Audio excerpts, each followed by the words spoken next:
Boa tarde. Bom dia, ainda é de dia. Vou dar início ao primeiro painel de conversa. Eu sou Cláudia Galhós. Nós tomámos aqui, entre nós, muito este apelo de um dia para refletirmos sobre o risco de errar e o erro de não arriscar.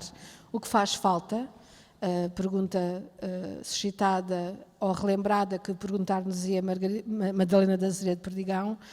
E passo, em forma de introdução, mas também para lançar a conversa, a apresentar o painel, mas já um pouco em jeito de solicitar que depois cada uma das pessoas que está aqui comigo faça a sua intervenção em ressonância com esta ideia de risco de errar e o erro de não arriscar. Então, tenho o Jorge Sobrado, que vai falar a partir da experiência na política cultural, foi vereador da Cultura e Ciência, Património, Turismo e Marketing de Viseu e da Direção de Equipamentos Culturais, é atualmente diretor do Museu e das Bibliotecas Municipais do Porto. A Isabel Craveiro, que está ali entre o António Pedro Lopes e a Sara, que vem do teatro e que, para além de diretora artística do Teatrão, tem uma vasta experiência de projetos pedagógicos e com comunidades, e que acredita que a importância de trabalhar o erro passa por um processo de partilha de responsabilidades e de ligação entre territórios e pessoas. Nós conversámos antes, surgiu também aqui este projeto em que a Isabel esteve ligada, que foi a Rede Artéria.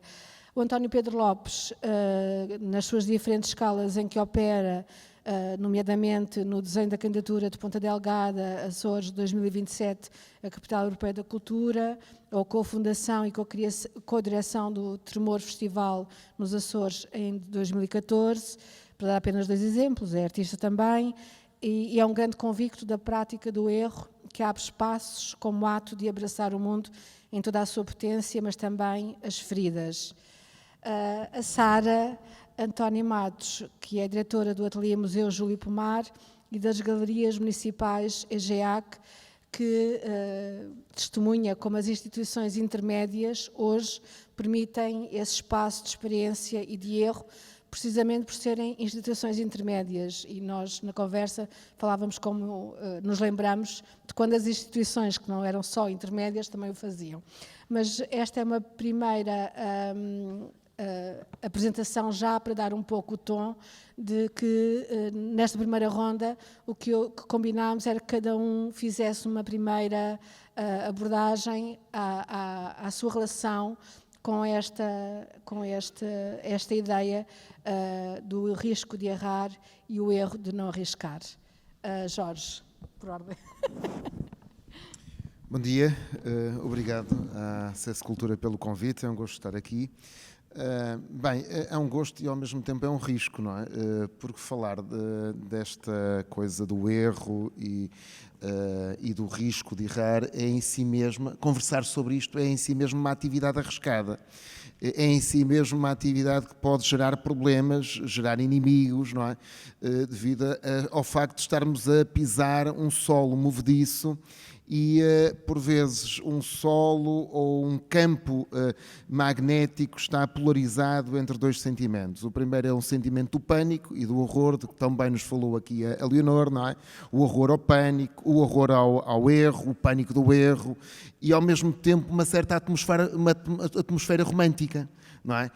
De que o falhado, no fundo, a figura do falhado, que alguma literatura consagrou e celebrizou, suscita também esse magnetismo, esse interesse e um certo romantismo. E, portanto, este é um solo arriscado e esta deve ser entendida como uma conversa arriscada que se presta ao próprio erro, não é? Portanto, o que aqui eu disser deve suscitar condescendência e tolerância. Portanto, e devo fazer este anúncio de modo a não adquirir aqui um quinhão de inimigos por aquilo que vier a dizer. Bem, o que é que posso ter de alguma coisa a dizer sobre isto? Enfim, falando de uma forma talvez um bocadinho avulsa, mas partindo um bocadinho, respondendo um bocadinho à Cláudia. E que tem que ver com o facto de ter desempenhado funções de caráter político, Portanto, fui vereador em Viseu, num contexto de uma forte aposta na cultura, sobretudo do ponto de vista de fomento ou de erradicação de um ecossistema cultural, artístico, de criação e de programação. Portanto, era deliberada a intenção do município em criar uma sementeira reforçando o pulmão artístico e criativo da cidade e, portanto, isso naturalmente em si mesmo, como política pública, constituía uma jogada de risco por várias circunstâncias, entre as quais um certo conservadorismo do território e do próprio lugar, mas também pelo facto de estarmos a entrar num campo que é um campo em que o erro lhe é intrínseco e, portanto, o próprio campo artístico, cultural, deve-lhe ser reconhecido uma espécie de direito ao erro. E faço aqui um parênteses, esse direito, sendo de alguma forma bastante democrático, tem pesos e medidas muito distintas em função do setor sobre o qual falamos. Não é muito pensável que, por exemplo, numa mesa de operações haja o elogio do erro, não é? Quer dizer, quando eu me deito numa mesa cirúrgica e me vão operar os olhos, eu agora vou fazer uma cirurgia aos olhos, à miopia, eu espero que nessa mesa cirúrgica os médicos não estejam a perorar sobre a beleza do erro e a beleza de errar cada vez melhor, não é? Como diria o Beckett, não é? Espero que eles não conheçam o Beckett, que não conheçam, e portanto que desprezem profundamente o erro, embora naturalmente também na atividade médica, na ciência, tem que haver campo à experimentação. Mas enfim, por um lado essa relação política, e aí posso dizer alguma coisa sobre dobradiças que faltam para compreender aquilo que é a natureza da atividade artística. Um dos testemunhos que eu fui acumulando, não foi apenas em Viseu, como vereador da cultura, foi também como conselheiro de alguns príncipes, porque fiz muita atividade de assessoria política e, portanto, estive em gabinetes do governo e, portanto, fui colecionando, sobretudo, algumas percepções sobre como não são zonas cinzentas, são mesmo fossos, grandes buracos negros na relação entre decisores políticos e criadores e programadores. E, portanto, é um tópico sobre o qual podemos falar. Como tapar, como criar pontos, porque não se trata de não se entenderem os decisores políticos e os programadores e os criadores, ou os administradores e o tecido artístico. Não se trata de não se entenderem, trata-se de uma coisa mais grave. Nem sequer falam a mesma linguagem. Portanto, nenhum entendimento é possível, muitas vezes, porque nem sequer partilham uma semântica, nem sequer são capazes de se compreender um ao outro. E, portanto, poderemos falar um bocadinho disso, talvez, a partir também das nossas experiências, do António, da Isabel e da Sara. E, portanto, eu diria que para início de conversa, enfim, era preciso situar procurar situar o lugar do erro na cultura, pondo em perspectiva um certo romantismo da retórica do erro. Naturalmente ele é fascinante, não é? É fascinante pensar no falhanço como prática e até em consagrar o falhanço como um ideal. Há um certo lado romântico que é sedutor, mas devemos pô-lo em perspectiva e procurar situar aquilo que é a relação de um setor de atividade como a cultura, as artes e a criação na sua relação com a experimentação, não é? E, por outro lado, perceber como superar os riscos desta prática, os riscos, no fundo, da prática do erro ou da prática do falhanço. E aí talvez haja algumas coisas a dizer. Há algumas figuras que podem entrar no nosso ecossistema cultural, que têm sido muito desvalorizadas, e vou adiantar aqui uma, que é a figura do gestor cultural.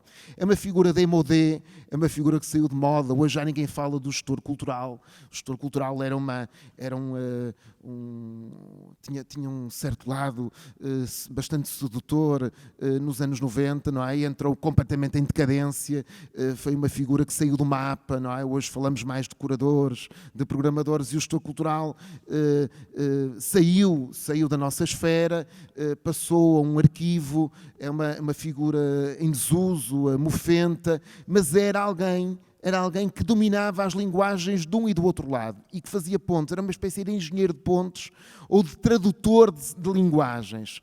Traduzia objetivos artísticos em objetivos programáticos ou institucionais ou de política pública e era capaz de traduzir também objetivos e compromissos de política pública em práticas culturais, artísticas e de programação. E, portanto, enfim, neste meu discurso desarrumado, diria que se pusermos um bocadinho em perspectiva o romantismo e também este horror ao erro, podemos ser capazes de situar o lugar do erro e do falhanço naquilo que é a natureza, a identidade das práticas culturais e, por outro lado, encontrar alguns remédios, algumas soluções, a figura do gestor cultural é apenas uma delas, de modo a acomodar o erro na nossa realidade, no nosso mundo, integrá-la, sem que isso represente permanentemente uma espécie de cutelo sobre a cabeça, de espada sobre a cabeça de quem se arrisca a praticar tal coisa. Cláudia, não sei se respondi da forma desarrumada. Sim, mas eu ia-te só pedir que quando falasse um pouquinho como exemplos concretos de como, ainda assim, nos 2 cargos que aqui referi, a prática do erro que tu, inclusive, defendes, com possibilidade de experimentar, desafiando os políticos, como isso é uma batalha, porque, no caso dos políticos, porque tu elaborarás mais isto, mas tem logo uma consequência imediata que é de votos, não é? Deve haver que é logo pago. E no caso do trabalho que estás a desenvolver no Porto, trabalhar sobre o erro, trabalhar sobre um caso de erro, fazer algo de positivo e construir a partir do erro e ao mesmo tempo também ser uma experiência de pôr em diálogo 2 realidades tão diferentes, as bibliotecas e os museus. Sim. Podes falar desse aspecto concreto? Estas dimensões mais concretas. Bem, uma das digamos assim, das medidas, dos remédios, das soluções que pude experimentar em Viseu teve que ver com uma espécie de princípio que eu designaria sobre o princípio da mutualidade do risco, que é o de uma partilha de risco. Na verdade, isto não é muito diferente, se calhar, da economia, que é de uma partilha do risco. Isso implica um trabalho a que o setor, julgo eu, tem alguma dificuldade a aculturar-se, o setor da cultura tem dificuldade a aculturar-se desta partilha do risco, que é, na verdade, o facto de exercer uma solidariedade não apenas sobre o nível de decisão política, mas também sobre a própria comunidade na qual atua, e é uma solidariedade que mais tarde pode ser cobrada. O que é que eu quero dizer com isto? Quero dizer que quando, de alguma forma, rasgamos novos projetos e projetos que podem ter os seus ângulos acidentados, os seus ângulos retos, mais duros, mais disruptivos, que esses projetos, que esses programas devem assentar num princípio de partilha. E isto quer dizer coisas tão concretas como, por exemplo, termos a capacidade de criar ab início, fóruns, conselhos, sejam eles formais ou informais, e vou-vos ser francos, dá muito jeito ter uma e outra coisa, círculos mais informais onde essas ideias conquistem adeptos, conquistem simpatias, também conquistem contributos, de maneira a acabar a sua formatação, a melhorar, a incrementar a sua formatação, ao mesmo tempo que também fóruns formais que vão, de alguma forma, vinculando esses poderes a determinados projetos, a determinadas ideias, a determinadas intervenções. E eu pude fazer isso num programa, por exemplo, um programa de financiamento a projetos independentes. Nós criamos, ele mantém-se, embora com menos dinheiro e de uma forma bastante mitigada, mas mantém-se em Viseu um programa que para a dimensão de Viseu era uma coisa extraordinária, que era 1 milhão de euros por ano para projetos culturais independentes. Não eram encomendas do vereador ou do responsável da cultura, do dirigente da cultura, para festivais ou eventos. Não tinha nada a ver com isso. Eram projetos culturais independentes cuja concepção, desenvolvimento e execução dependia inteiramente da vontade do seu promotor, do seu conjunto de promotores. Era um concurso completamente aberto, um bocadinho inspirado nos concursos europeus e mesmo no concurso daquilo que é o concurso da DG Artes, ou os concursos da DG Artes, e que, portanto, faziam uma espécie de appel d'offre, não é? de uma call para projetos. Naturalmente, isso introduzia uma novidade e também sujeitava, digamos assim, o território a fatores de risco. Esse programa foi gizado em fóruns formais e em consultas informais. E foi possível, de alguma forma, acomodar os seus riscos no contexto dessa partilha, dessa mutualidade do risco ou do erro. Indo à questão que abordas do Museu do Porto. Eu tomei posse, no fundo, em dezembro passado e fui herdeiro daquilo que foi um problema público. Eu não vou agora esventrar aqui o problema, até por questões de alguma higiene e alguma decência também relativamente a quem me antecedeu, mas estalou a polémica, estalou uma fratura profunda na cidade, estalou um divórcio da comunidade do Porto, pelo menos a comunidade que tem voz relativamente ao museu, e declarou-se, em várias vozes públicas, declarou-se o fim de um projeto. Bem, eu diria que, mesmo antes de abordar o eventual erro conceptual, ou aquilo que foi o erro, a abordagem estratégica do museu, vou fechar, esse erro foi, sobretudo, um erro do ponto de vista da não mutualidade do projeto, da não partilha do projeto, de ele ser um projeto solipsista e não partilhado. Ou seja, ele, na verdade, não foi construído coletivamente. E há alguns projetos, nomeadamente um museu de território, que só podem ser construídos coletivamente. Não se tratou tanto da questão conceitual, da questão artística.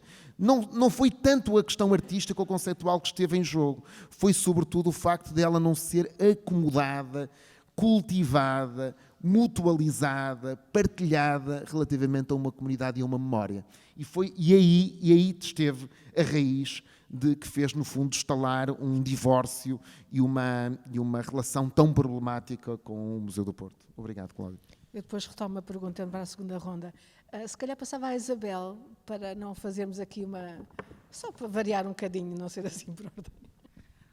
Muito bem, olá, muito bom dia, muito obrigado por este convite e o que é que eu pensei, e conversámos antes e foi bom porque conhecemos e percebemos as partilhas que temos também nos nossos projetos e nas nossas formas de entender este tema e este desafio.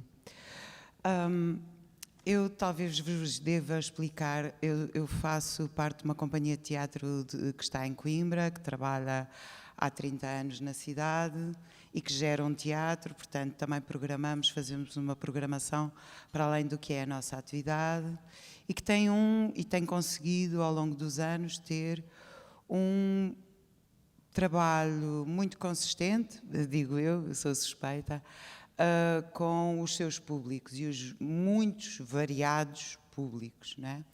Interessa-nos desde sempre muito chegar a muitos públicos diferentes e isto significa ter uma consciência absoluta da desigualdade do acesso, não é? Por variadíssimos fatores que têm a ver com as questões entre a periferia e o centro da cidade, as questões que têm a ver, que são do ponto de vista económico, ou do ponto de vista da educação, ou do ponto de vista, ou todos os pontos de vista que, na verdade, fazem com que o acesso às atividades artísticas e às práticas artísticas não seja real, não é? Para toda a sociedade. E isto faz... Eu conheci o Jorge num processo muito feliz para nós, em que errámos imenso, quando ele era vereador da Câmara de Viseu, porque o Teatrão, para além de trabalhar muito na escala da extrema proximidade, tenta fazer isso na cidade, mas tenta também fazer isso na região. E isto quer dizer que, da minha experiência, esta escala mais pequena permite-nos ter uma dimensão muito clara da nossa capacidade de intervenção nos públicos. Por um lado, a questão da escala, por outro lado, a questão da continuidade. É impossível nós criarmos uma relação verdadeira com os públicos se não for de continuidade. Hoje em dia há pouquíssimas estruturas residentes a trabalhar com regularidade durante não sei quantos anos nas cidades, nas vilas, com muitas dificuldades e sempre com muitas dificuldades na relação com o poder local, não é? E nós, desse ponto de vista, temos muita sorte, porque temos um espaço, o município não se mete rigorosamente nada naquilo que são as orientações e os projetos artísticos que defendemos e que levamos a cabo. Temos imensa ambição artística, ou seja, fazemos espetáculos, criamos e desenhamos projetos para a comunidade e para toda a gente. Dá muitíssimo trabalho, não é? E é uma conquista sempre, não é? Não, também nunca estamos satisfeitos e estamos sempre, na verdade, a partilhar esse erro. O que eu quero aqui dizer é que todas as estratégias, projetos, quer dizer, temos ali um projeto pedagógico com alguma sofisticação, porque tem muitos programas diferentes para todas as idades e um bocadinho para todo o território, não é? Vamos fazer espetáculos às freguesias, trabalhamos com a escala da junta de freguesia, mas também trabalhamos com os idosos e com as IPSS, e tudo isto se concilia com uma absoluta ambição artística, correndo muitos riscos. Ou seja, tudo faz parte da mesma ideia, que é, seja a fazer um espetáculo, seja a fazer uma oficina, ou criar uma rede de trabalho, o meu trabalho só faz sentido se eu conseguir que do outro lado haja discussão. Em muitos sítios que, por causa das redes, o Teatrão começou a sair mais com espetáculos. É muito difícil, com este trabalho todo, nós sairmos, circularmos e fazer digressão. Não me interessa minimamente, devo dizer, ir às grandes cidades. Interessa-me que as grandes cidades vão a Coimbra ver o nosso trabalho. Não me interessa porque acho que não é uma ambição que nos permita, muitas vezes, esta relação da escala que nós defendemos. É muito contrária àquilo que... é esta intimidade, é esta informalidade que os públicos, quando começam a seguir um projeto artístico, criam, não é? Quem entra naquele teatro, aquelas relações são de pessoas que sabem que a sua opinião conta, que a sua participação funciona, porque há fóruns onde o público fala sobre a programação. Temos um festival de teatro brasileiro que vai acontecer,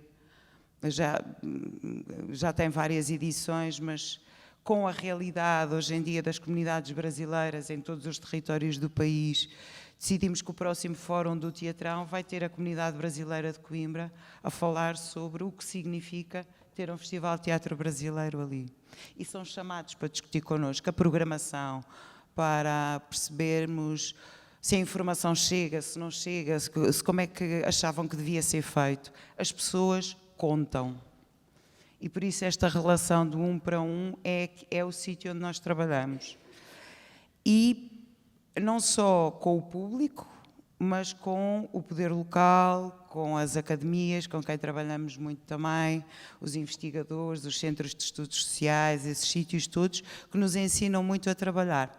Eu vou falar aqui especificamente de um caso que é a Rede Artéria. O Teatrão demorou muitos anos a preparar este projeto, porque foi um projeto financiado pelos fundos 2020, coordenação da região centro, e que são sempre projetos e financiamentos nunca desenhados para agentes culturais, normalmente desenhados para municípios. E, portanto, a nossa probabilidade de errar e de ser um fracasso era imensa, porque não estávamos nada habituados a trabalhar com aquela burocracia que é 30 vezes maior que a DG Artes ou do que a Europa Criativa, ou qualquer desses financiamentos a que estamos mais habituados. E o nosso objetivo era criar uma rede de trabalho em 8 municípios da região centro e que, de alguma forma, pusesse em contacto e em diálogo e, na verdade, fizesse esta partilha e esta gestão do erro, associado, claro, ao nosso trabalho, à criação artística, à experimentação, ao risco, com o poder local, com as academias e com os agentes culturais de cada território que o Teatrão teve que ir conhecer, estudar e trabalhar. Ou seja, a fase que antecedeu a execução mesmo do projeto da rede foi muito longa. Fizemos um trabalho de campo muito exaustivo e isto também se deve à intimidade de trabalho que nós temos neste momento com investigadores das áreas sociais no SES em Coimbra. Aliás, muitas das metodologias são partilhadas, eles aprendem coisas connosco e nós aprendemos com eles. Aprendemos, de facto, a mapear muito bem o território, com algumas técnicas que, entretanto, fomos desenvolvendo e que deram encontros inesperados, com muitos erros também, com dramaturgos a trabalharem com investigadores e a criarem espetáculos a partir de coisas que inventámos e de metodologias que criámos nesses sítios. Mas este desafio da rede artéria era, à partida, muito difícil e também muito difícil porque queríamos trabalhar em cidades de média dimensão e depois municípios muito pequenos. Municípios do interior e municípios do litoral. A região centro é enorme, não é? É muito diversa e nós achámos que isso seria também muitíssimo interessante. E, portanto, fomos para o terreno conhecer tudo, começar a desenvolver, então, estas ideias e a apresentar estes projetos aos municípios. É óbvio que houve sítios onde fomos muito bem recebidos à partida e houve sítios onde houve uma grande, enorme desconfiança. Houve vários municípios que desistiram. Inicialmente eram para ser muito mais e houve municípios que com quem não conseguimos que este desafio fosse para a frente. E também esperámos imenso tempo pelo financiamento, porque a execução destes projetos, o 2020, o 2030, que agora já sabemos que está terrivelmente atrasado e que vai atrasar, não é? Portanto, aqui havia também... O que é que nós fizemos? Criámos logo reuniões com os agentes culturais todos, pusemos as pessoas a falar umas com as outras, algumas, nós sabemos isso, não se conhecem, não conhecem os projetos uns dos outros, sempre com muitíssima informalidade e tentando perceber logo uma circunstância. Nós somos pessoas que eles não conhecem e, à partida, eles vão desconfiar o que é que estes tipos que vêm de Coimbra fazer aqui, que não conhecem a nossa terra, vêm aqui dizer-nos como é que nós havemos de trabalhar. E, portanto, há logo, à partida, criar doses muito grandes de confiança, que nem sempre correu bem também. E este mapeamento e este trabalho de campo, seja com o poder local, seja com os agentes culturais ou com as academias, foi o primeiro passo. E na primeira fase foi segmentado, mas muito como é que um projeto como a Rede Artéria, que por um lado quer produzir conhecimento sobre como é que se fazem e se criam espetáculos, como é que se trabalha no espaço público, como é que se desenvolvem. Por outro lado, quer que o poder local saiba o que é produzir um espetáculo, o dinheiro que se gasta, a energia, o tempo que é preciso, a forma como os agentes culturais do seu território trabalham, que muitos não sabem e que acham que é assim, toma lá X mil euros e vai agora fazer um espetáculo e tem que estar pronto no dia tal e tem que ter muita gente a participar, que é para ser um grande evento. E E, portanto, interessava muito esse registro também. E, por outro lado, interessava uma coisa que o Teatrão tem aprendido, é que estes trabalhos têm consequências, geram impactos e não se podem abandonar as pessoas. Normalmente, quando nós partilhamos os riscos, a consciência do erro é partilhada também. E, nesse sentido, isso muda um bocadinho esta definição do que é o erro. Porque se nós trabalhamos isto do ponto de vista coletivo, não é uma falha. Ai, que horror, falhei, não cumpri os meus objetivos. Não, espera lá. Há aqui vários tipos de objetivos e houve casos e houve resultados de espetáculos na Rei da Artéria que eu, do ponto de vista do espetáculo, acho que não correram assim tão bem. Houve casos que correram muito bem. Mas houve sempre aspectos nesta partilha e nesta gestão daquilo que são os riscos que todos estamos a correr, que foram quase todos absolutamente positivos. Ainda assim, o fim do projeto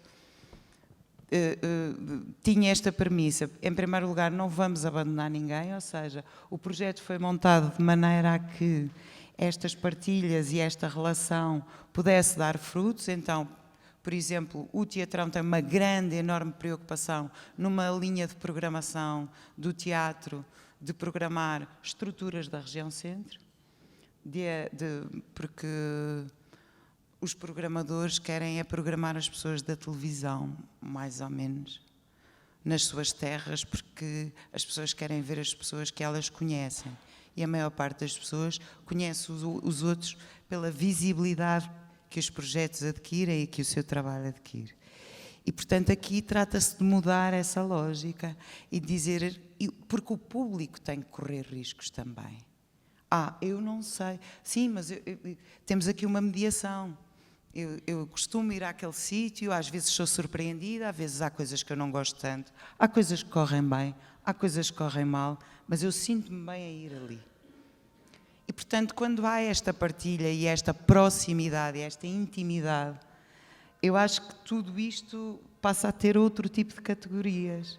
Na Rei da Artéria, nós terminámos o projeto e há uma coisa aqui terrível, que é este ato imenso entre financiamentos, que não permite que estes projetos, que financiam muita atividade cultural nos municípios todos, a nível nacional, o hiato e a burocracia e esta dificuldade de execução destes fundos comunitários não permite que esta regularidade seja mais assumida, não é? Então, uma das coisas que nós fizemos foi a avaliação do projeto, fizemos uma edição, fizemos recomendações políticas a todos, aos políticos, aos agentes culturais,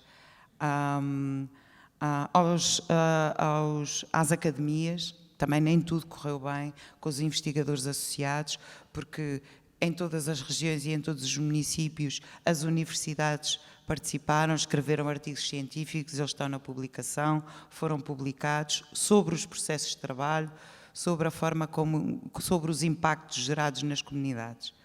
Portanto, e para nós, então, Isabel, sim, vou acabar. E para nós, porque estamos a preparar uma segunda fase do Artéria e há muitíssimas coisas que vão mudar. Portanto, esta minha intervenção inicial tem exatamente a ver com esta ideia da participação e da proximidade, que é uma maneira, é a nossa maneira de trabalhar e que eu acho sinceramente que ela é mais possível quando trabalhamos numa escala intermédia ou pequena. Obrigada. Sara, queres apanhar esta deixa? Pode ser. Não sei se... Viva, bom dia. Obrigada à Acesso Cultura, ao Teatro São Luís e também aqui aos colegas de mesa. De facto, já conversámos previamente. Isso foi importante também para não nos repetirmos. Portanto, talvez deixe aqui duas notas sobre a forma como me posiciono em relação à ideia de risco e de falha. E, portanto, usarei a minha experiência como background, portanto, quer nas galerias municipais de Lisboa, que são geridas pela EGEAC, quer no Ateliê Museu Júlio Pomar, também gerido pela EGEAC, ambos a trabalhar no domínio da arte contemporânea. Isto para explicar que são diferentes espaços, não é? Portanto, as galerias municipais são 5 espaços espalhados pela cidade, cada um no seu contexto, e que não têm coleção de arte contemporânea. Portanto, são um conjunto de espaços que serve o tecido artístico nas suas diversas valências, mas também tendo em conta as necessidades desse tecido artístico e dos artistas que trabalham cá ou fora. E o Ateliê Museu, que inclusive, eu costumo referir isto, preservou-se o nome de ateliê no nome do equipamento, Ateliê Museu Júlio Pomar, fazendo uma espécie de analogia com a ideia do ateliê do artista. O ateliê do artista é um espaço de ensaio, um espaço de teste, um espaço onde corre riscos, onde as coisas falham sem qualquer problema de irreversibilidade. Portanto, a ideia de manter no nome a ideia de um ateliê, portanto, seria o espaço onde o pintor Júlio Pomar iria ter ateliê, depois desistiu da ideia e passou a ser apenas um museu, ou um museu, não apenas, mas manteve-se essa ideia de ateliê no espaço do equipamento, justamente porque encaramos a atividade toda que ali é desenvolvida, em termos curatoriais, em termos de discussões, em termos de partilha, como um espaço de ensaio, de teste, de risco, de pôr à prova, de apresentações que podem não ter um resultado visível ou previsível. E era nesse sentido que eu gostava de deixar 2 notas, ainda fazer uma nota sobre as galerias municipais. Portanto, as galerias municipais são esses 5 espaços com diferentes características físicas, diferentes envergaduras em termos de tamanho e em termos de tipologia, o que permite também realizar projetos de diferentes naturezas, mais e menos experimentais, com mais e menos envergadura, mais e menos visibilidade, de acordo também com o seu contexto na cidade. E, portanto, as 2 notas que eu deixava em relação ao risco e ao erro, à ideia de erro ou de falha nestes 2 equipamentos ou na arte contemporânea, têm a ver com esta ideia de estas estruturas intermédias, e quando eu digo intermédias é não considerar que são museus de grande escala, com uma imagem que tem que ser correspondida a todo momento, ou que não são estruturas também muito alternativas, no sentido em que não têm meios de execução. Portanto, quando falo das galerias municipais ou do Ateliê Museu, estou a falar nesta média envergadura que, por um lado, tem meios orçamentais, técnicos, logísticos, para que os artistas desenvolvam os seus processos de criação e experimentação. Portanto, quando digo média envergadura, tem a ver com isto, não demasiado grandes, não demasiado alternativos ou frágeis, não tendo condições de apoio. Eu julgo que estas estruturas intermédias são as que neste momento, atualmente, mais podem desempenhar esta função e este papel de avançar com os artistas na proposição do risco, do ensaio, da falha. E na nossa conversa dei exemplos de várias tipologias. Posso começar com os do Ateliê Museu. Há 2 exemplos que eu gosto de dar. Convidámos, durante a exposição do Canoilas no Ateliê Museu, que foi uma exposição que evocava a época dos dinossauros, mas também uma ideia de sustentabilidade e de fim ou início das narrativas. Convidámos uma artista do campo da performance para apresentar uma performance e conhecer o Canoilas e, naquele ambiente, gerar uma apresentação a partir das suas investigações na área da sustentabilidade, do feminismo, da ecologia. E pagámos o FII, fizemos-lhe o convite e, a dada altura, a meio do percurso, com uns meses de antecedência, ela telefona-nos, muito preocupada: não tenho o que apresentar. Vocês fizeram-me este convite, pediram-me este trabalho, com as respectivas condições, eu não tenho o que apresentar. O que é que eu faço? E nós dissemos: mas nós não te pedimos um produto fechado. Tu fazes conferências, leituras, estudos, apresenta-nos o estado em que o teu estudo ou em que a tua investigação estiver.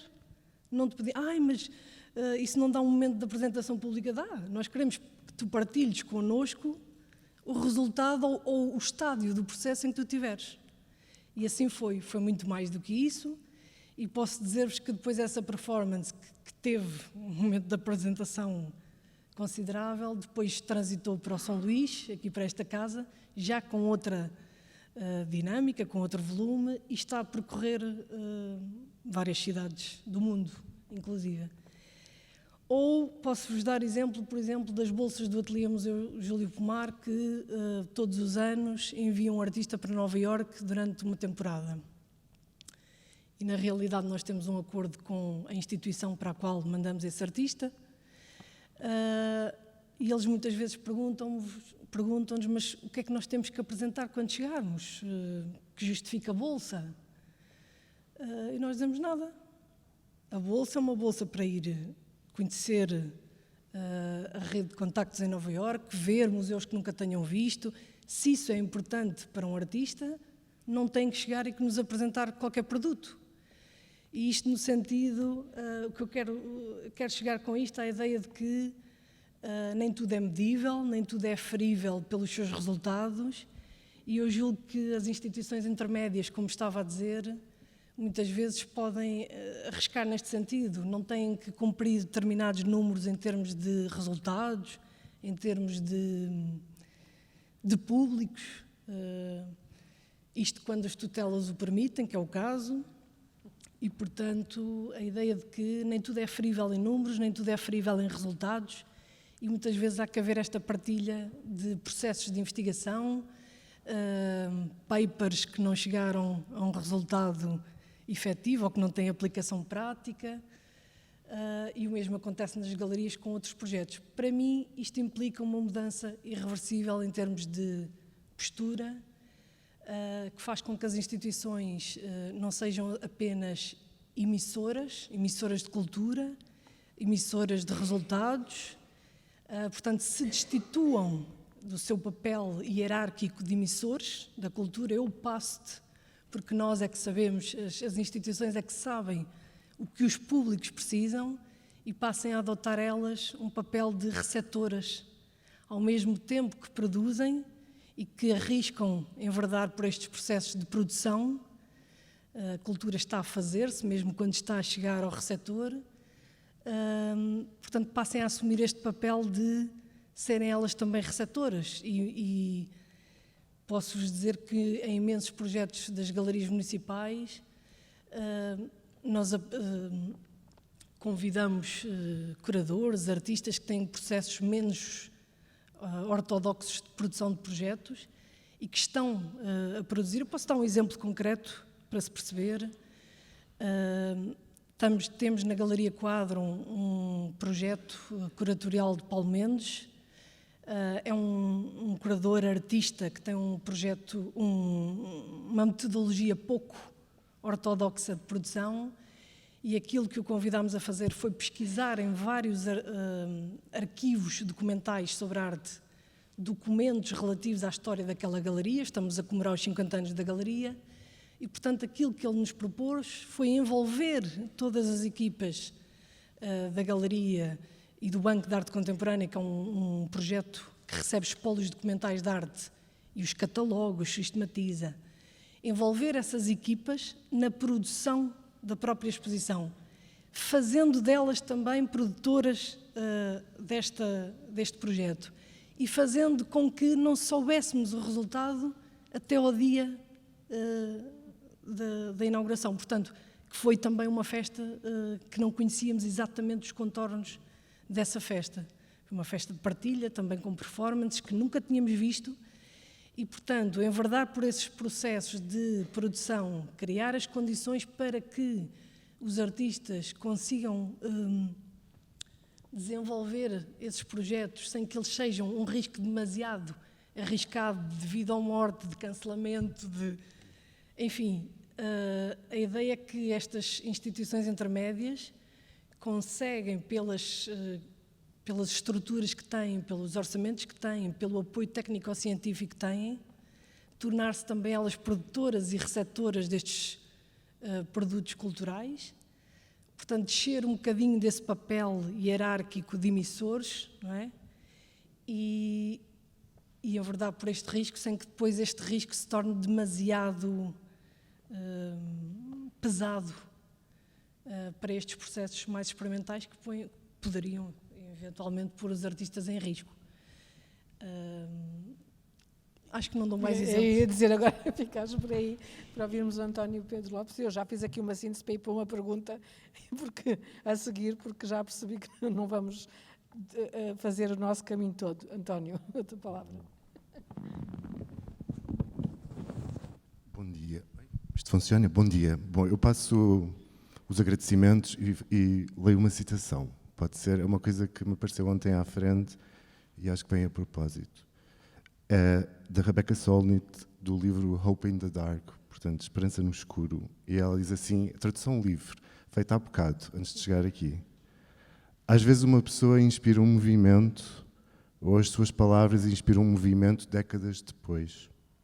Às vezes algumas pessoas entusiasmadas mudam o mundo, às vezes eles começam um movimento coletivo seguido por milhões. Às vezes esses milhões, movidos pela mesma afronta ou pelo mesmo ideal, fazem a mudança acontecer à nossa frente, como uma mudança na meteorologia. Tudo o que estas transformações têm em comum é que elas começam na imaginação, na esperança, porque ter esperança é apostar. É apostar no futuro, é apostar nos teus desejos, é apostar na possibilidade que um coração aberto o seja em relação à incerteza, porque isso é sempre melhor do que a escuridão. É ter esperança, é perigoso, e ainda assim é o oposto do medo, porque viver é arriscar. Bom, eu sou ultraperiférico e vulcânico. Nos últimos anos, para não dizer década, faço um festival que se chama Tremor e que é um festival de música e arte, que acho que alguns de vocês saberão. Bom, se não o conhecem, façam isso à vossa vida. Os Açores é o lugar que deu certo. No Tremor, a paisagem torna-se um palco e as comunidades são protagonistas, são atores, participam, contam a sua história, fazem a coisa acontecer, dão a casa, a mesa e estão nos palcos, não é? E, ao mesmo tempo, isso levou-me a fazer a candidatura de Ponta Delgada e dos Açores, da Capital Europeia da Cultura. Como vocês sabem, não ganhou, ficou em segundo lugar, mas se calhar foi a melhor coisa que me aconteceu a mim, pessoalmente. E sim, se calhar Évora precisa mais do que Ponta Delgada, porque a vibração ali é gigante e há um processo de crescimento em curso, e há uma cena, e há uma dimensão crítica, e há uma comunidade, e aquilo bomba, ou está em erupção, se vocês quiserem. As duas coisas, essas duas experiências, o que para mim têm em comum é que eu, que é um conjunto de eus, na verdade, nós não fazíamos, vou dizer uma asneira, a puta ideia do que é que íamos estar a fazer. Nós não sabíamos o que era aquele festival, como é que ele se fazia, eu não fazia a mínima ideia de como é que se fazia uma candidatura daquelas, não é? Portanto, mas houve uma crença qualquer, uma esperança, lá está, uma ideia de que no caminho, de que no passo a passo, de com a experiência, de com o aprender fazendo, alguma coisa ia se revelar. Mas não seja porque esse processo só se pode fazer de uma maneira que é um eu, é um eu, é um eu, é um eu, é um eu, é um eu. Há muitos eus no caminho, há muita conversa para acontecer.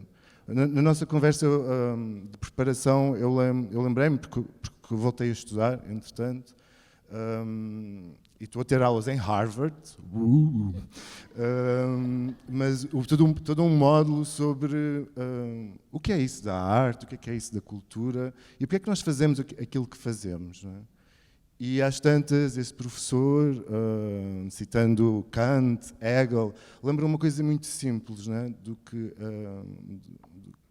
é a arte, as práticas artísticas ou culturais, elas só têm um efeito quando alguma coisa, quando uma sensação qualquer de surpresa acontece. Isso pode ter mil nomes, pode ser tirar o tapete, pode ser sentir um grande terremoto, pode ser ficar destabilizado, pode ser ficar emocionalmente aterrorizado, pode ser alguma coisa que nos bate parte o coração e nos provoque uma alteração no sistema, pode ser estar perante o impossível, o inimaginável, aquilo que nós não sabemos, aquilo que não tem nome, aquilo que nos assusta, enfim, tudo isso. E essa sensação, que é essa sensação de surpresa, que está tão próxima dessa ideia de desconhecido, de incerteza, ela é eu tomo-a e acho que nós vimos tomando-a como uma espécie de direito, mas também de dever, mas também de prazer, de revelação e de educação. Um vício também, se quiserem, não é? Porque torna-se uma espécie de motor, assim, para agir. Sabendo que o passo seguinte, ou a consequência disso, é a possibilidade que a arte e que a cultura têm de criar conversa, de criar um encontro, de criar uma discussão, de permitir que haja posicionamentos diferentes na sala, and that's okay. E que isso é uma ferramenta vital e super importante para que o sistema que nos junta, que nos liga, que nos cola, que é a democracia, em algum lugar funcione, seja constantemente duvidada, renovada, vibrante, que esteja viva, não é? Porque nunca nada está dado. Então, eu sinto muito a identificação com o que a Isabel falou. No último ano, os últimos 2 anos, eu falei com mais de 1.500 pessoas e acabei com um problema de saúde mental, porque fui saco de boxe de uma coisa que partilhei com eles. A expressão que eu mais ouvi nos últimos anos foi: estou aqui para puxar a brasa à minha sardinha. E acabei perguntando: e qual é a nossa sardinha? Qual é a sardinha do qual nós todos comemos? Mas esse processo, que é um processo de conversa, de participação, dessa expressão maravilhosa que é de extrema proximidade, de intimidade, de informalidade, de lutarmos pelo espaço que cada um quer ter para si, e isso é algumas vezes se confundir não com cooperação, não com codependência, não com coexistência, mas com competição mesmo, não é? Porque o osso não é grande para todos. A sardinha é uma coisa muito pequena e tem muita espinha. Mas isso fez-me aprender que há um lugar, há uma zona cinzenta qualquer, que é uma zona de erro, no sentido de experimentação, e de risco, no potencial de inovação que ela permite, que é aquele lugar entre, que é aquele lugar inter, que é aquele lugar no meio, que é aquele lugar precário em que ninguém quer muito ir porque à partida é mais fácil caber numa caixinha, viver numa casinha, ter um nome, saber nomear aquilo que se faz, onde se trabalha, a disciplina a que se responde, a história onde se inscreve, etc.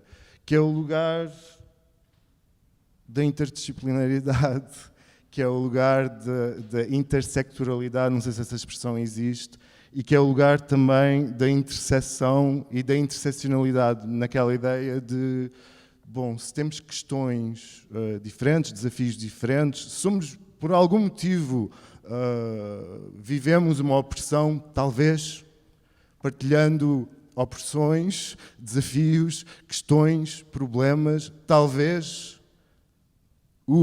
ligando uma prática artística a uma prática ligada à economia, a uma prática ligada à saúde, a uma prática ligada ao urbanismo e aos desafios da habitação, talvez haja aí uma possibilidade qualquer de alguma coisa mudar e de outras coisas serem inventadas. E isso, minhas senhoras e meus senhores, só acontece tentando. Não há uma fórmula para eu fazer. Há só uma vontade de olhar para o lado, de entender que fazemos parte de um contexto, de uma cidade, de uma comunidade, que ela é diversa e é bom que ela seja diversa. Não há nada mais importante do que o contacto com a diversidade, seja num programa artístico, seja numa equipa, seja numa sala. Porque se formos todos iguais, isto vai ser uma mesmice. E se fazemos todas as coisas tão incríveis, porque é que temos sempre a sensação que está tudo tão mal? Por isso mesmo, pela dificuldade em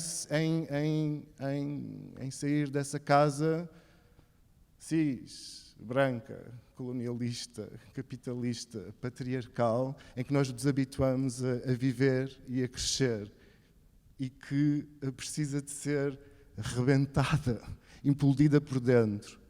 Não para nós, mulheres, não para nós, homens gays, não para nós, homens negros, querermos retomar a mesma fórmula. Não é para fazer uma revolução de identidade. I'm sorry, eu não acredito nisso. É mesmo para pensarmos em como é que convergimos. Porque se não reconhecermos, como ela dizia, se não conhecermos quem está na sala, se não nos reconhecermos, se não sabemos o que é o processo do outro, como é que uma conversa será possível, não é? Ora, o que eu estou para aqui a dizer é, como é óbvio, é um lugar de conflito. A interseção de pessoas diferentes é um lugar de confronto. Mas se esta porra da cultura e das práticas artísticas não servirem para outra coisa senão isso, então para que é que servem? Para preencher os nossos tempos livres à noite e ao final de semana, irmos para casa e termos uma sensação de coração cheio? Ou de raiva, porque alguém não inscreve aquela história como devia inscrever e é só um muito bom aluno ou um péssimo aluno? Pode mesmo servir de alguma coisa, e isso não se confunde sequer com instrumentalização. Ora, tudo isto é muito bonito estar a dizer, mais difícil é fazer. Mas há uma coisa que eu partilhei com estes colegas e que eu ouvi há umas semanas atrás na MIL, que é a Convenção de Música de Lisboa. Se alguém esteve lá, houve um momento maravilhoso em que um artista espanhol, que se chama Niño de Elche, que é um artista que anda a remexer naquilo que é o flamenco, ele falava sobre a sua relação com o flamenco como forma artística, como sendo uma relação de... Portanto, o flamenco é uma tradição com a qual ele sente-se um veículo de tradução. Portanto, o papel dele é traduzir, manter viva aquela chama, levar aquela tradição a algum lugar, carregá-la, mantê-la viva. Mas que nesse processo de tradução, a forma que ele tem de abordar e a única forma que ele vê de sobreviver e de se sentir agarrado e em compromisso com o mundo é traí-la. Portanto, é fazer uma traição sobre o que é aquela tradição. E eu adoro essa ideia de traição, de tradução, de tradição, tradução, traição. Porque nos opostos, nos binarismos, há uma ponte, não é? Há um lugar de encontro possível. E nesse lugar de encontro possível há ainda outras pessoas que não são pretas, nem brancas, nem são bichas, nem são heteros, nem são migrantes, nem são locais, são outra coisa qualquer que elas sequer nem tiveram a possibilidade de ser nomeado. E eu acho fora que... do binarismo. Exatamente. São não binárias. Exatamente. Isso só para dizer, pronto, se calhar eu já viajei na maionese, mas que acho que o lugar está aí, o nosso lugar de comum está aí nesse lugar de coexistência, de codependência, está nessa zona cinzenta que é assustadora, né? E que implica um certo jogo qualquer de deslocação. E que para isso a única forma de o fazer é pôr a pata na poça, é fazer merda, é errar. E como alguém já disse aqui hoje de manhã, não há problema nenhum nisso à partida, mesmo que haja uma espécie de paranoia total na lógica do escrutínio, né? Hoje é tudo desmontado. Mas há uma possibilidade enorme em partilhar-se o erro. Dou um microexemplo, se calhar até conhecido de alguns de vocês, um dos projetos que o Tremor faz, já há vários anos, é um trabalho com a Associação de Surdos de São Miguel. Nunca foi exclusivamente um trabalho só com a Associação de Surdos de São Miguel, é de facto um trabalho interseccional. É com a Associação de Surdos de São Miguel, é com a Escola de Rabo de Peixe, é com músicos da cidade, é com artistas da cidade, é com quem vier e vier por bem, e quem está na sala pode participar. É esse o princípio. Vocês acham que nós sabíamos o que é que isso implicava? A proposta de fazer um trabalho com uma comunidade de surdos vem porque uma técnica da associação diz: pá, era muito giro, pronto, um bocado inimaginável, um bocado estranho, mas era muito giro que os surdos fizessem música, não? E nós ficamos... Era... E acho que veio dessa aparente impossibilidade... Desse lado inimaginável, né, que tu contas a história e ficam assim, fogo, não, tipo, como assim? Como?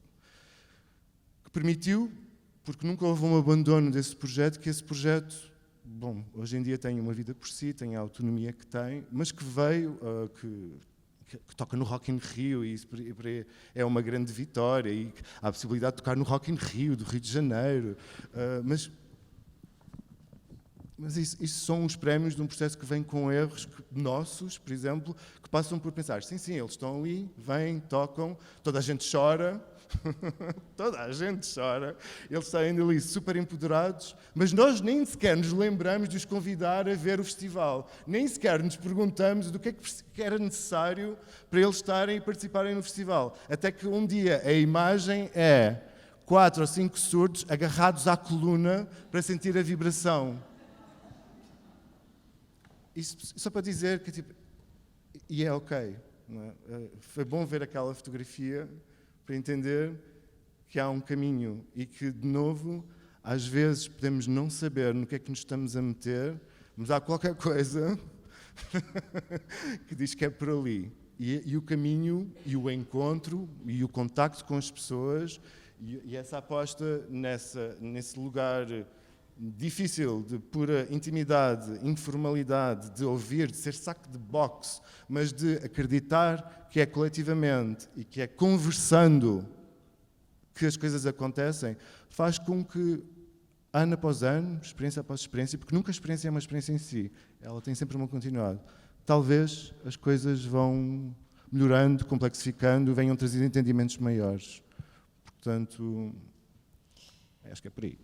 Então, eu não faço ideia que tempo é que passou. Vou fazer aqui, vou pegar nesse há um caminho e vou misturar aqui as 3 perguntas que nós tínhamos e pedir que nós improvisemos aqui um debate, uma conversa sobre possibilidades de pensar estas questões. Que é, eu recordo-me há pouco tempo, o Ministro da Cultura deu uma entrevista em que dizia sobre a questão de não haver mais projetos apoiados nos concursos, que também, se isso acontecesse, seria uma grande complicação, porque já há tanta coisa a ser apresentada, se houvesse mais coisas a ser apresentadas, como é que isso, que não havia espaço, que era muito. E realmente não cabe, nós estamos numa lógica de mentalidade em que é só produzir, e não há outro modelo. Então, reunindo aqui as 3 perguntas, e agora o microfone aberto, e vamos conversar e debater, partindo do princípio que estamos a valorizar uma cultura do erro e da falha, que é ter espaço para experimentar, para testar, para encontrar quem não se encontra habitualmente, para procurar, para errar, para ter caminho. Então, que discurso e que estratégias podem existir para que esta cultura de erro seja reconhecida e valorizada? Como podemos persuadir a política, as instituições e os decisores do valor da falha e do erro? E quais são os obstáculos que enfrentamos para que isto não seja também parte da nossa forma de ser e estar entre nós? E agora estamos sem rede e vamos conversar. Posso só começar por... Não, desde o início quero dizer uma coisa que tem a ver, quer dizer, porque é que, tem logo a ver com o princípio, porque é que se escolheu este tema? Porque eu acho que isso revela sempre coisas, não é?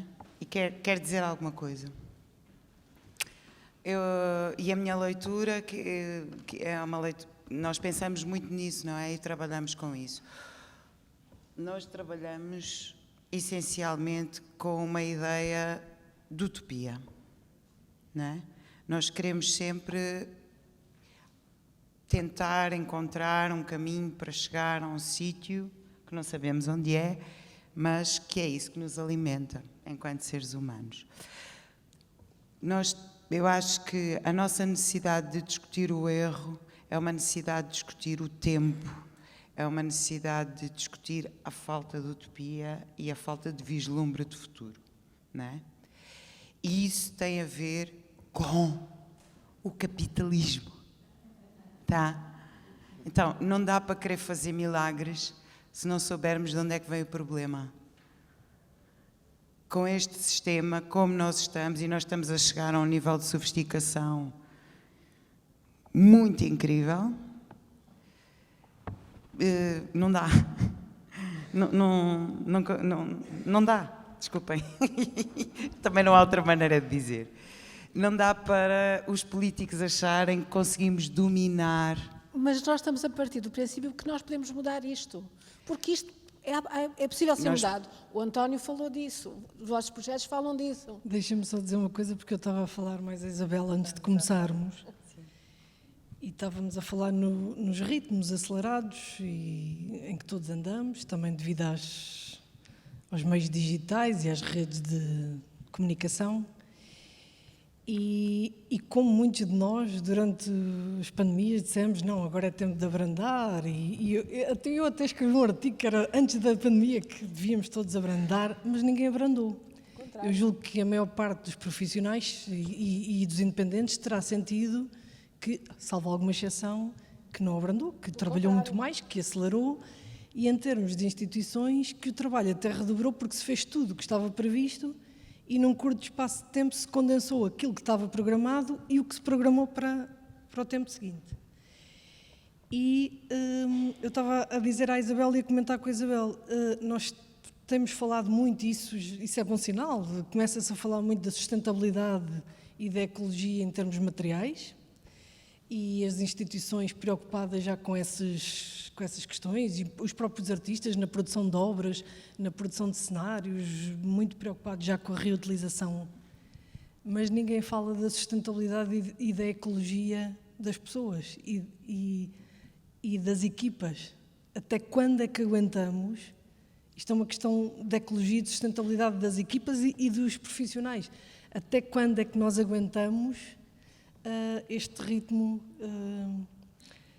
Obviamente que isso trará erros, não é? Isso são riscos, trará erros, trará falhas. Sara, deixa-me acrescentar. Eu estava aqui a pensar como responder à Cláudia e ao mesmo tempo que sinto o discurso do António foi verdadeiramente asfixiante, não é? E de facto, há um impulso interior nestas coisas. A capacidade de fazer ou de mudar alguma coisa não vem de um sistema ou de um programa. Nasce de um impulso interior, daquilo que a Isabel falava de um certo sentimento de utopia. A utopia é um imperativo, uma necessidade, porque ela implica não desistir do mundo, não é? Ou não desistir de uma ideia de mundo melhor, de uma utopia, não é? De um lugar bom.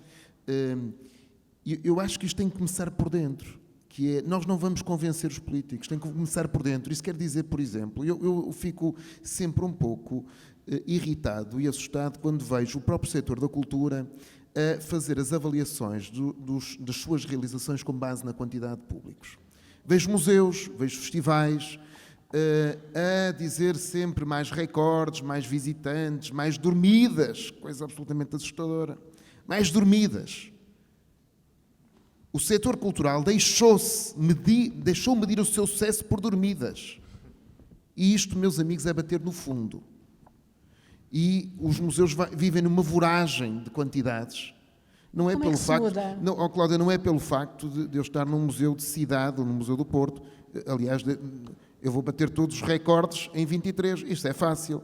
Um homem que vem do marketing sabe como é que faz ativações. E resolve. Em 2 penadas resolveu o problema. Mas como Esse problema está resolvido. Como é que se...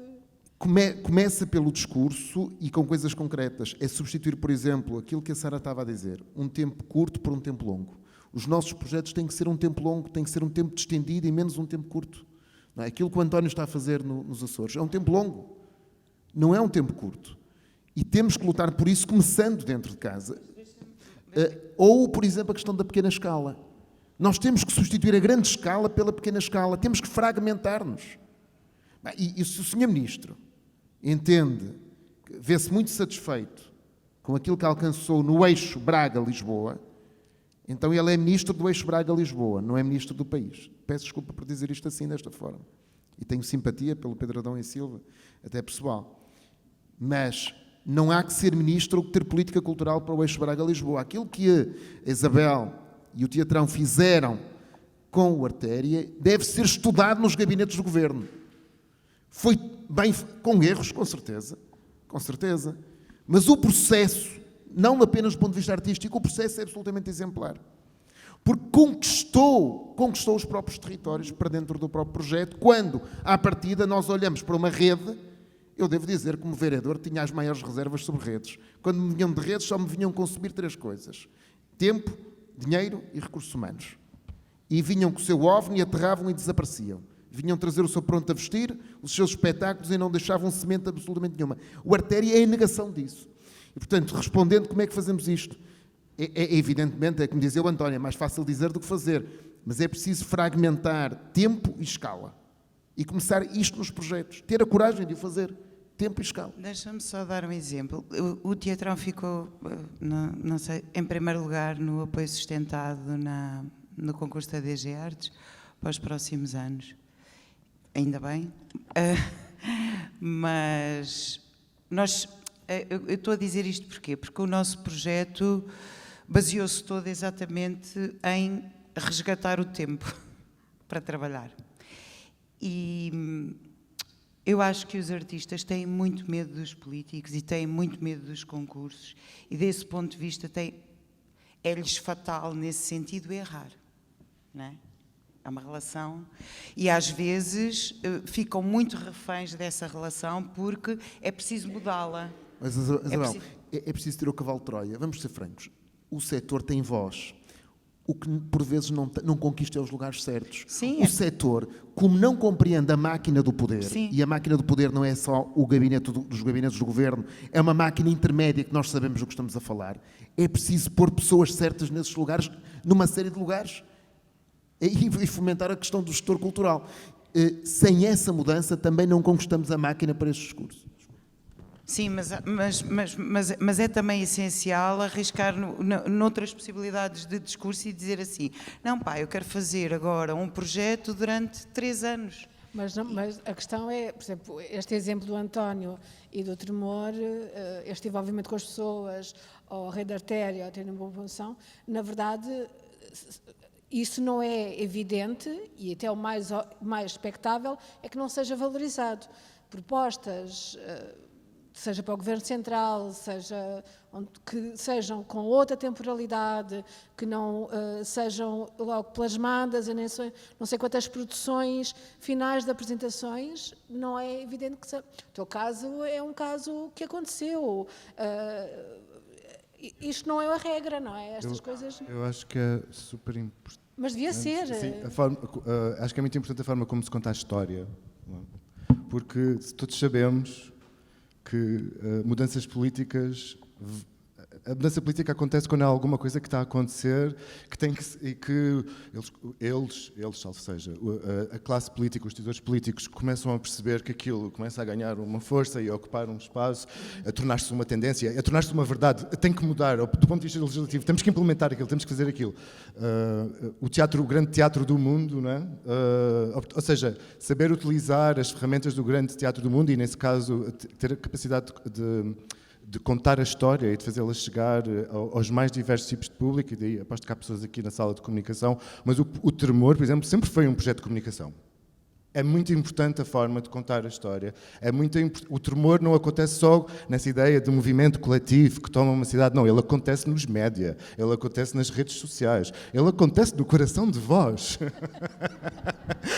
É um vírus nesse sentido, é visceral nesse sentido. E nós sabemos que se uma história ganha a primeira página do jornal Y, da televisão X, da rede social, sei lá o quê, se há um ecossistema todo que se rende àquilo, mesmo que a pessoa não tenha vivido aquilo, mesmo que aquilo não seja bem assim, não é?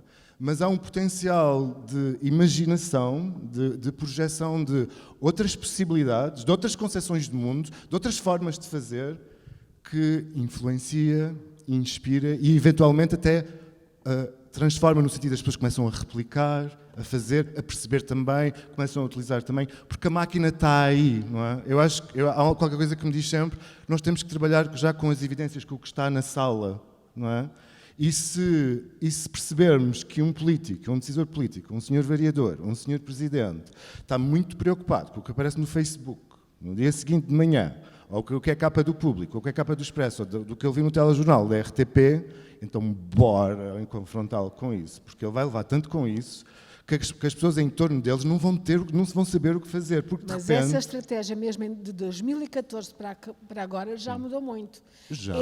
Essa possibilidade de ter esse impacto já é muito diferente hoje, é muito menor hoje. Não concordo. Acho que não é uma estratégia única. A rede social, os média vão passo a passo, com o boca a boca, com as pessoas, com os vizinhos, com as comunidades, com botar na parede, com encher um WhatsApp. Na verdade, estamos num ponto em que tudo vale. As ferramentas estão lá para serem usadas. E se elas forem utilizadas em concerto, a mais pessoas nós vamos chegar.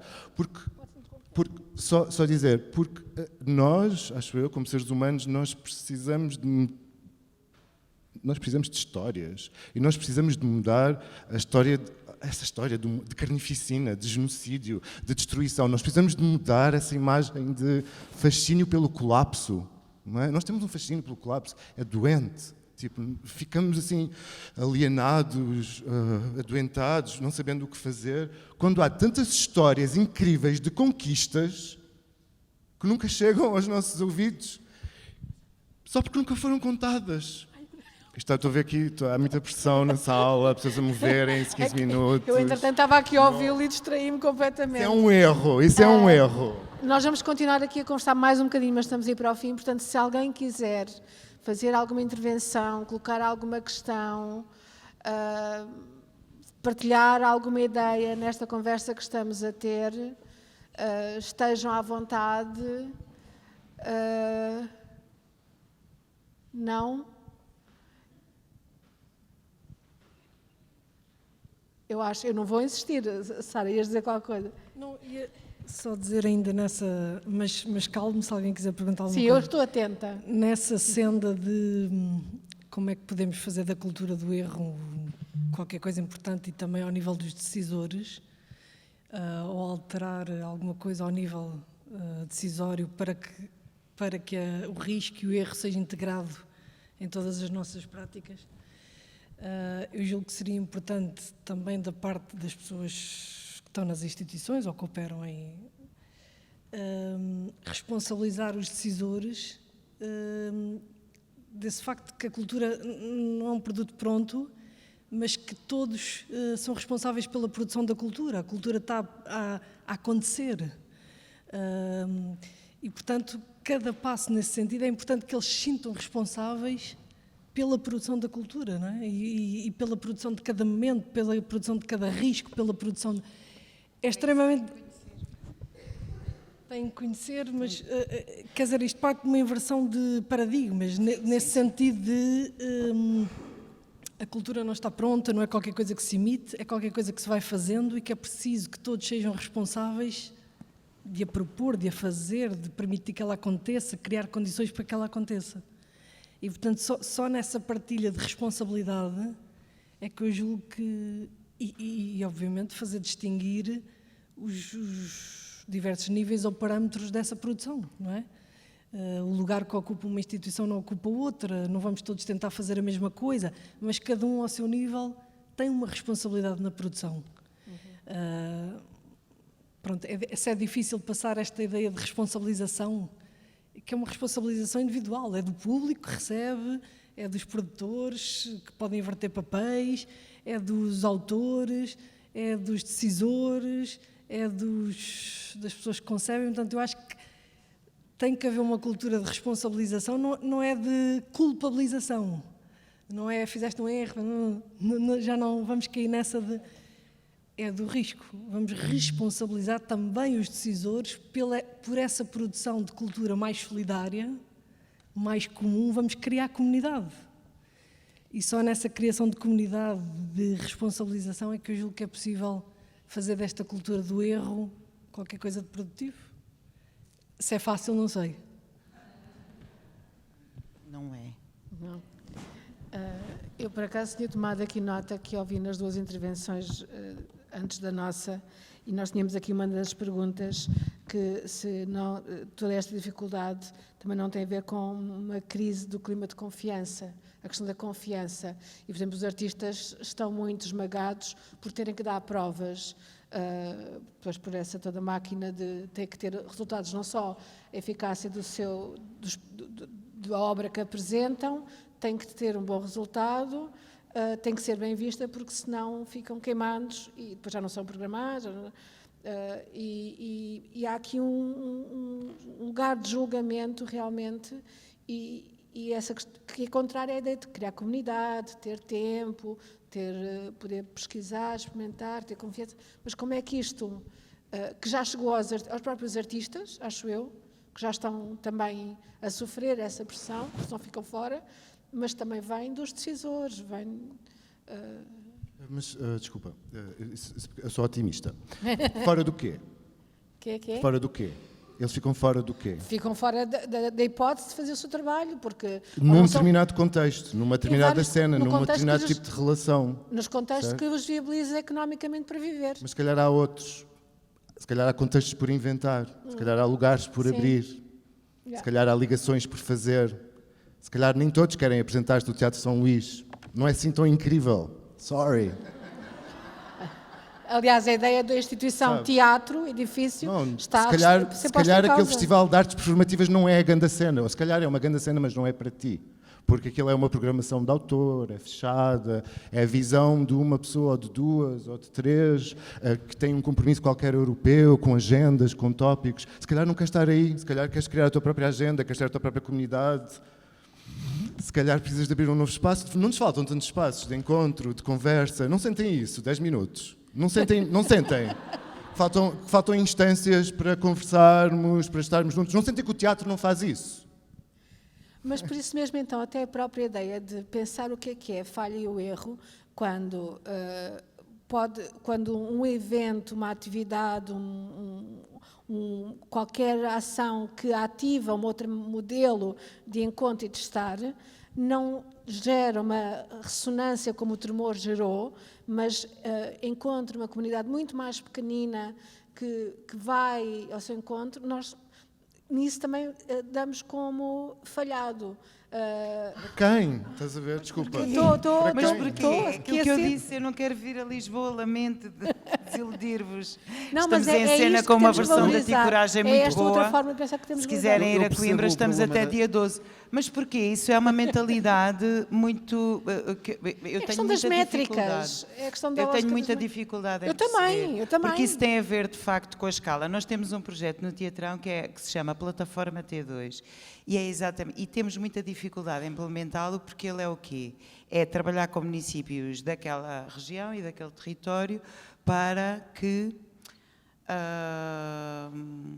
estruturas que se querem fixar naquele território possam ir para lá e trabalhar. Há uma data de teatros que estão a ser recuperados, há pessoas que querem fazer... Mas os artistas têm muita dificuldade em pensar ir para outros sítios, porque pensam que se calhar por nós vivermos em Coimbra ou nos Açores, ou que não vamos a lado nenhum e que não vemos os mesmos espetáculos que eles veem, ou que não temos outras referências, ou que não vamos ao estrangeiro, ou que não...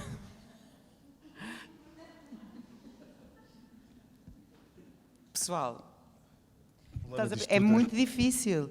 É muito difícil quem se forma no conservatório, hoje em dia em teatro, até em comunidade, que agora tem os mestrados e umas coisas novas, perceber que tem muito melhores condições de trabalho noutros sítios fora de Lisboa, mas é muito melhores. Mais dinheiro, mais espaço, mais tempo, mais possibilidades e se calhar mais impacto, mais público, mais diálogo, mais discussão.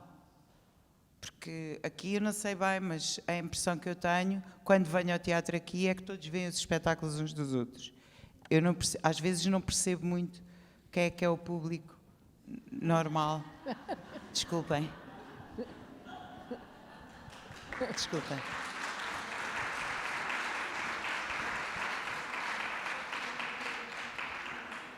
Eu acho que o grande, estava a pensar, o grande risco é aceitar que nunca vai acabar o facto de nós termos sempre que estabelecer uma relação, de criar uma relação com. E isso não está dado, e isso não está garantido, e isso vai mudar sempre. As pessoas para quem nós falamos, com quem nós falamos, vão estar sempre a mudar. E o grande risco, assim, é saber que nós vamos alimentando esta conversa, mas que ao termos essa conversa garantimos que continua a haver um espaço para alguém que ainda não chegou, que vai chegar num momento mais tarde. Se calhar alguém que ainda não nasceu. Se calhar alguém que está a chegar de um país por causa de um desastre climático.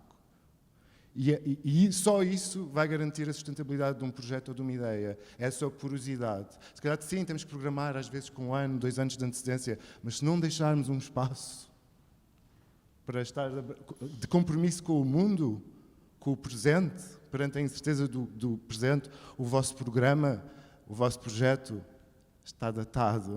I'm sorry. Perdeu-se lá atrás no tempo.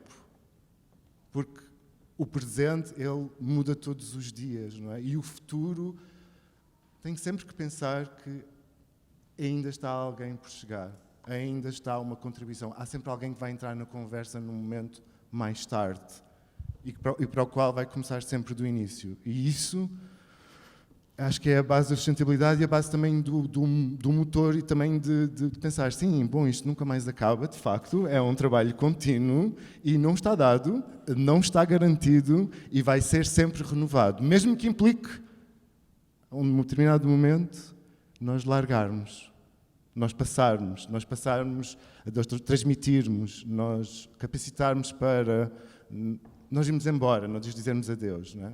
Ou seja, deixarmos que a queda de um ego aconteça. A queda de um ego era o nome de uma peça, acho, da Vera Montero. Que a queda de um ego aconteça e pensar que aquilo não é sobre nós, mim, aquilo não é sobre eu. Aquilo é sobre um nós, aquilo tem uma função, aquilo que criou uma necessidade e ela já é muito maior do que mim, do que eu, do que a minha vida. Não é? É maior do que a vida, ela é comum.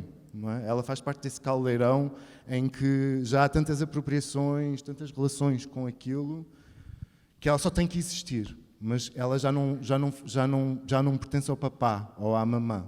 Não é? Ela pertence a quem quiser cuidar dela, dessa ideia.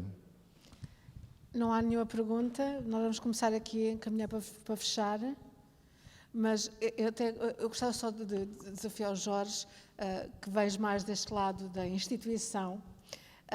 É realmente possível dar esse espaço para haver espaço dentro de equipamentos que têm esta escala e esta dimensão tão grande, neste momento agora no Porto?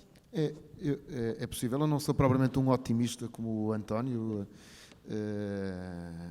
sou mais um pessimista, mas na verdade sou aquele pessimista como todos os dias tem uma enorme vontade de fazer coisas, que se recusa a si mesmo e que vai disputando consigo mesmo esse pessimismo. Mas eu diria que é possível.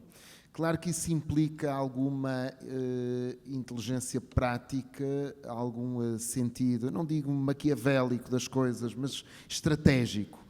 Por exemplo, a semântica do erro. A semântica do erro é um bom gatilho para esta conversa, é um bom gatilho para este encontro, mas não é uma boa semântica pública. E não é boa semântica pública porquê? Porque toda a gente está obrigada a lutar contra o erro. Está formatada dei o exemplo fugir. da mesa de cirurgia, da mesa de operações no Hospital de São José ou no Hospital de São João no Porto, não é? Ninguém vai pôr-se na mesa de operações a discutir o erro, a elogiar o erro, tal como quando falamos de dinheiro público, e felizmente e necessariamente a cultura deve ter dinheiro público, ninguém se vai pôr a dizer que é preciso errar na utilização do dinheiro público, porque isso é uma coisa que as pessoas em casa não compreendem, não é? Então estão a usar dinheiro público e querem errar na utilização. Isso é uma coisa, é uma semântica, um bom gatilho para esta conversa, mas não é uma boa estratégia de comunicação na rua, honestamente falando, não é? Espera aí que o António vai fazer uma campanha. Com políticos, ir falar de erro não é uma boa semântica. Temos que encontrar, eu acho que a semântica é a semântica do António. É a semântica de fazer o que não está feito. É a semântica de olhar para aquilo para as ligações que é preciso fazer. O território, eu tive a enorme sorte de trabalhar em vários sítios, fui sendo empurrado. O território está cheio de memória coletiva por resgatar. Está cheio de ligações que estão a perder-se, não é? Que é preciso atualizar, num certo sentido, reincorporar, trabalhar artisticamente. E, portanto, o discurso tem que ser fazer algo novo, aquilo que a Sara há pouco dizia, não é? De uma certa ecologia humana. Esse é um território que há, se nós não estamos, enquanto, vamos chamar-lhe assim por razões de simplicidade, a opinião pública, se não toleramos o erro com dinheiro público, toleramos, apesar de tudo, a promessa de uma vida melhor com dinheiro público. Ou seja, de uma ecologia que me respeite, que respeite o meu tempo, que introduza outros temas que me preocupam, que são pré-existentes na minha vida, que estão lá latentes e que eu de alguma forma quero exprimir, e portanto eu diria que sim. Eu tive a enorme sorte de trabalhar em Viseu com um Presidente de Câmara excepcional, desaparecido muito precocemente no período de Covid, mas eu lembro-me da alegria que era pensar com ele. E quando pensávamos na pequena escala, nós tínhamos uma pequena incubadora num antigo quartel de bombeiros, e como estávamos a pensar a partir dessa incubadora que tínhamos preenchido de artistas, de uma forma relativamente avulsa, mas estava cheia a funcionar e com uma atividade de per si, nós já nem controlávamos nada, a coisa funcionava de per si, era apenas a casa a funcionar, como estávamos a sonhar com um centro de criação, e não era para espetáculos. Claro que Viseu tinha uma enorme carência de sala de espetáculos, mas não era para espetáculos. Nós sonhávamos transformar uma matadora industrial num centro de criação de pequena escala. Se tinha uma black box, uma pequena coisa para 50, 60 pessoas, mas era para criar condições de criação. Isso E, portanto, eu devo dizer que, embora não. seja um pessimista por natureza, um urbano deprimido, devo dizer que na minha vida tive a imensa sorte de ver coisas a acontecer e de ver que era possível. Mas isso implica alguma sorte, implica algum maquiavelismo naquilo que eu dizia há pouco e não era inocente, que é, nós queixamos que os regulamentos, por exemplo, dos fundos europeus, é uma matéria que nós eu vamos conheço caminhar bem. para o fim, ainda temos Eu uma vou intervenção na rematar. sala. Os Só. fundos europeus durante 10 anos bateram na questão das dormidas. Desculpem lá, sabem uma coisa? Aquilo não estava em nenhum regulamento europeu, aquilo foi redigido cá em Portugal. Sabiam disso? Que o sucesso, ou aliás, os indicadores de impacto se mediam por dormidas nos territórios, foi escrito em Portugal, por alguém. A questão é, o setor não tem gente nesses lugares. O setor desprezou durante 20 anos a figura do gestor cultural e agora está a pagar o preço. Está a pagar o preço de ter apenas valorizar certas figuras que estão no lado, e bem, do lado, naturalmente, dos criadores, dos curadores, dos programadores, mas descurou o papel central de ter gente que percebe esta linguagem, percebe esta realidade e que escreve coisas que mais tarde ou mais cedo vão ditar a nossa vida. E, portanto, é preciso resgatar esses lugares e conquistá-los, é preciso introduzir cavalos de Troia na máquina. Sim, ganhar o sistema. Isto não quer dizer nenhuma rebelião, quer dizer ser capaz de formar talentos noutras áreas que não são apenas as áreas estritamente artísticas, que são essenciais, evidentemente, mas que é preciso ter uma visão um bocadinho mais holística e generosa sobre o sistema, não é?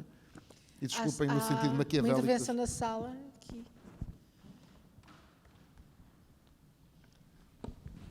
Obrigado. Agora, assim mesmo no final, isto vai ser um risco, esta intervenção, e corro o risco de ser muito pouco eloquente, mas sinto que é importante porque tenho que partilhar a situação em que eu estou neste momento.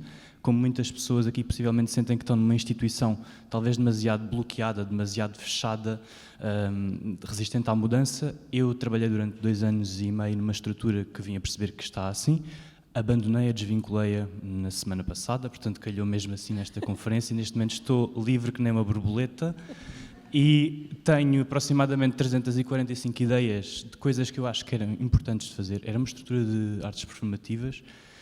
Estivemos a fazer demasiadas, se calhar, produções que fizemos porque era o nome da pessoa tal que ia ajudar à candidatura da DG Artes ou porque tinhas ficado na candidatura e nós ganhámos quadrianual pela primeira vez. Então temos 4 anos de coisas programadas que não têm espaço nenhum para aquilo que vai acontecer no presente, não têm porosidade. E neste momento uma grande amiga minha, que ainda está nessa estrutura, sendo que eu já saí, queríamos fazer algo em relação ao genocídio, em relação ao que se está a passar, e perguntamos, e eu vivi estes 2 anos e meio a perguntar-me, a questionar-me diariamente, será que eu consigo mudar esta instituição onde eu estou, ou eu tenho que abandonar, ou eu tenho que criar uma coisa nova? Bem, se eu não conseguir mudar esta estrutura, que até tem alguma horizontalidade, não é assim tão autoritária, é meio caótica. Se eu não conseguir mudar esta estrutura, não vou conseguir mudar nada. E sempre foi esse o meu medo. Se eu sair daqui para onde é que eu vou? Vou arranjar outro sítio igualmente estável, eu tinha um contrato sem termo e com um salário, eu vou dizer, mau, mas para as artes performativas, comparativamente bom. E é uma coisa que ainda não foi falada esta manhã, e não sei se está prevista no programa da tarde, isto está mais ou menos latente, mas eu acho que é preciso nomear, que é o privilégio de se ter tempo e dinheiro para criar coisas, porque estas ideias que eu tenho, coisas que acho que são importantes e relevantes, e que tenho pessoas que gostariam de as fazer comigo, entretanto ainda estão dentro dessa estrutura ou estão ocupadas com outras coisas, e o que é que eu vou fazer agora? Como é que eu posso tentar fazer candidaturas, mas não tenho nenhuma estrutura comigo, então tenho um privilégio que esses meus amigos e amigas não têm. Eu não tenho uma renda para pagar, não tenho filhos, estou a pensar, então eu devia aproveitar esse privilégio, mas como é que eu posso romper, como é que eu posso... acho que isso é sempre um privilégio e é um salto de coragem, não é? E de romper ciclos viciosos. Se não tens estrutura, não consegues fazer coisas. Porque eu não quero fazer uma coisa que seja precária, uma coisa que seja... vai ser sempre preciso estrutura, não é? Então, é só um desabafo, para já. Não, é uma interpelação aqui à mesa para ensaiar e arriscar de... Eu diria, desculpa, ainda só passaram 2 semanas. Ok? Tu, olha, uma das coisas que estou a aprender na escola é que há todo um sistema que se chama Immunity to Change, imunidade à mudança. Ainda só passaram 2 semanas. Tu tens uma ideia do que é que tu precisas e do que é que tu sabes. Eu acabei a candidatura de Ponta Delgada há 8 meses e eu caí no fundo, bati mal, ok? Fiquei doente, mentalmente. Agora passaram 8 meses, olha para mim.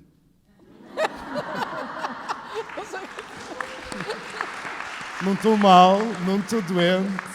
E demorou muito tempo e vai continuar a demorar a entender até com todo o know-how, se calhar vais encontrar aqui alguém que vai salvar hoje. Se calhar eu, se calhar ela.